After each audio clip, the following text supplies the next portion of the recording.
wabarakatuh. Kami dari kelompok 14 yang meranggotakan. Yang pertama, saya Sumi Mardani dengan NIM 2114070130 berasal dari Kubu Alu.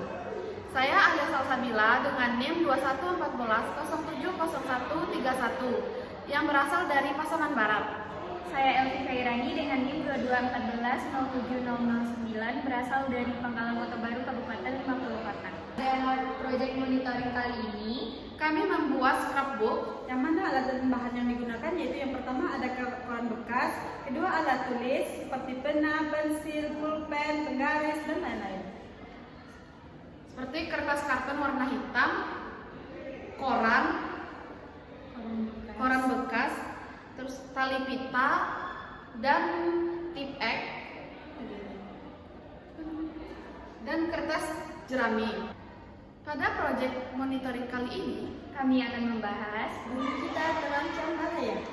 Baiklah, kami dari kelompok 14 yang mana akan mengangkat judul yang mananya Ayo Jaga Bumi Kita. Yang pertama kita akan membahas tentang etnosains dari pembelajaran IPA tersebut. Yang pertama, adapun etnosains dari topik yang kami angkat yaitu di sebuah desa yang terletak di lereng gunung, hiduplah sekelompok masyarakat yang sangat mencintai dan menjaga lingkungan mereka. Masyarakat ini memiliki pengetahuan yang kaya tentang alam sekitar mereka dan terutama tentang cara mencegah terjadinya banjir dan tanah longsor. Suatu hari turunlah hujan deras di desa mereka selama beberapa hari. Masyarakat desa tersebut menyadari bahwa banjir dan tanah longsor akan mungkin terjadi. Mereka segera mengumpulkan pengetahuan mereka dan dengan bertindak dengan cepat. Masyarakat tersebut bekerja sama untuk membangun terasering di lereng gunung mereka serta menanam tanaman penahan erosi seperti tumbuhan yang kuat serta seperti bambu dan akar-akar tumbuhan yang kuat selama ini dapat membantu menjaga kestabilan tanah dan mencegah longsor. Selain itu mereka juga membersihkan saluran dan sungai dari sampah dan batu yang dapat menyumpat aliran air tersebut. Ketika banjir akhirnya datang, masyarakat desa sudah siap. Mereka mengalihkan aliran ini melalui saluran yang telah mereka buat sehingga mengurangi risiko terjadi banjir di permukiman mereka.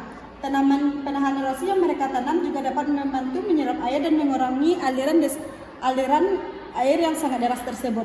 Setelah banjir surut, masyarakat bekerja sama untuk membersihkan sisa-sisa banjir tersebut. Sehingga mereka juga mengadakan pertemuan komunitas untuk berbagi pengetahuan dan pengalaman mereka dalam menghadapi banjir dan tanah longsor tersebut. Masyarakat desa ini menjadi contoh bagi desa lain upaya untuk pencegahan terjadinya banjir.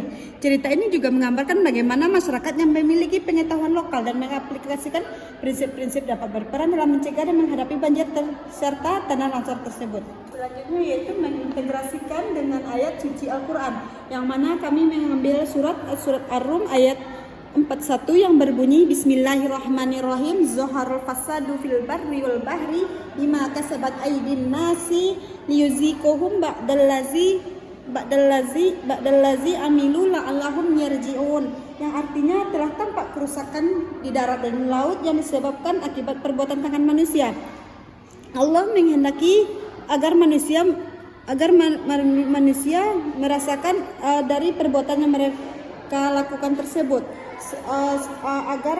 agar mereka kembali ke jalan-jalan yang benar. Adapun hikmah yang kita ambil dari surat Ar-Rum ayat 41 ini yaitu yang pertama, kesadaran akan tanggung jawab kita sebagai manusia. Ayat ini menginginkan kita bahwa kerusakan yang terjadi di darat dan di laut disebabkan oleh perbuatan tangan manusia. Hal ini mengajarkan kita untuk bertanggung jawab perbuatan kita dan mempertimbangkan dampaknya terhadap lingkungan kita tersebut.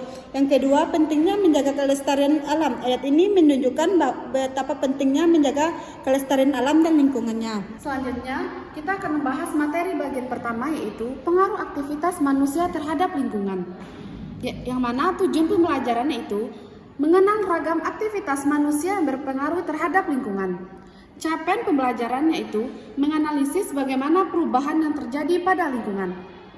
Yang pertama kita akan membahas yaitu apa itu perubahan lingkungan hidup. Perubahan lingkungan hidup sebagai terganggunya keseimbangan lingkungan berupa pengurangan fungsi dari suatu komponen yang ada di dalamnya atau hilangnya sebagian komponen yang bisa menyebabkan putusnya rantai makanan dalam ekosistem di suatu lingkungan. Yang kedua yaitu faktor yang mengakibatkan perubahan lingkungan. Yang mana faktor yang pertama yaitu faktor manusia, yang kedua faktor alam. Yang mana faktor manusia yaitu penambangan liar, pembangunan perumahan dan industri, penebangan hutan, penerapan intensifikasi pertanian, menggunakan pestisida dan bahan kimia secara berlebihan, eksploitasi sumber daya laut secara tidak ramah dan lingkungan. Yang kedua, faktor alam, yang mana meliputi bencana alam seperti banjir bandang, gunung meletus, tanah longsor, gempa bumi, tsunami, kekeringan, kebakaran hutan, angin puting beliung, dan perubahan musim. Di sini ada contoh perubahan lingkungan. Pada gambar pertama ada lingkungan yang masih asri dan lingkungan yang sudah tercemar udaranya. Hal ini disebabkan oleh tindakan manusia seperti penggunaan kendaraan bermotor yang terlalu padat dan udara dari pabrik. Atau bisa juga disebabkan oleh penebangan pohon sehingga tidak ada oksigen yang dihasilkan oleh pohon, udara segar. Terus di bawahnya ada gambar perdesaan yang masih asri dan di sebelahnya ada gambar kekeringan. Hal ini bisa disebabkan oleh tindakan manusia seperti menyumbat aliran air dari atas sehingga yang di bawah mengalami kekeringan. Masuk ke topik B, yaitu tentang ragam permasalahan lingkungan akibat perbuatan manusia. Di sini ada tujuan pembelajaran, yaitu mengidentifikasikan kegiatan manusia yang mempunyai dampak negatif bagi lingkungan. Capaian pembelajarannya yaitu merefleksikan kondisi alam akibat berbagai faktor dan mengidentifikasikan penyebab perubahan lingkungan serta memprediksikan dampaknya terhadap berbagai kondisi. Ini ada ragam permasalahan. Yang pertama itu ada gambar buang sampah sembarangan mengakibatkan pencemaran pada aliran sungai atau perairan sehingga berdampak buruk pada masyarakat. Kebakaran hutan secara liar atau penebangan ilegal dan berlebihan berdampak pada ekosistem hutan, bisa menyebabkan kegundulan hutan yang berujung longsor bahkan banjir. Pada topik selanjutnya yaitu kita bisa menjadi penyelamat bumi. Adapun tujuan pembelajaran kita pada kali ini yaitu yang pertama melakukan usaha untuk menyelamatkan bumi, yang kedua mengajak orang lain mengurangi dampak negatif pada bumi. Adapun capaian pembelajaran kita hari ini yaitu menganalisis usaha dan mengajak orang lain untuk mengurangi dampak negatif perubahan lingkungan pada bumi. Ini ada contoh seperti bumi kita terancam bahaya seperti bumi kita terkena pencemaran udara yang disebabkan oleh asap kendaraan. Yang kedua yaitu ada bumi kita yang buang sampah sembarangan yang dapat mengakibatkan banjir dan tanah longsor. Dari gambar ini dapat kita simpulkan upaya mengatasi permasalahan lingkungan. Yang pertama, upaya penanggulangan banjir, yaitu menjaga lingkungan sekitar. Yang utama adalah menjaga lingkungan sungai atau selokan. Yang kedua, hindari membuat rumah di pinggir sungai. Yang ketiga, upaya penanggulangan bencana tanah longsor, mengenali daerah yang rawan terjadinya tanah longsor. Yang kedua, jangan bangun pemukiman atau fasilitas di daerah yang rawan bencana, terutama bencana tanah longsor. Yang ketiga, menjaga drainase. Fungsi dari drainase adalah untuk menjauhkan air dari lereng, menghindari air meresap ke dalam lereng. Selanjutnya, upaya penanggulangan pencemaran udara, yaitu pengurangan penanggulangan kendaraan bermotor. Transportasi di jalan merupakan penghasil oksigen nitrogen terbesar. Yang kedua, hemat energi. Langkah yang mudah, yang pertama itu mengurangi pemakaian listrik di rumah seperti AC ataupun kipas angin. Setelah melakukan pembelajaran, maka langkah selanjutnya kita mengadakan evaluasi yang bertujuan untuk mengetahui siswa paham atau tidaknya terhadap materi yang telah kita sampaikan. Evaluasi pada kali ini kita melakukan sebuah games di mana siswa disuruh memilih beberapa warna yang mereka sukai, di mana di setiap warna memiliki soal yang berbeda-beda. Seperti pada warna hijau ada soal tentang gimana tindakan penebangan pohon secara liar dapat menimbulkan berbagai bencana alam.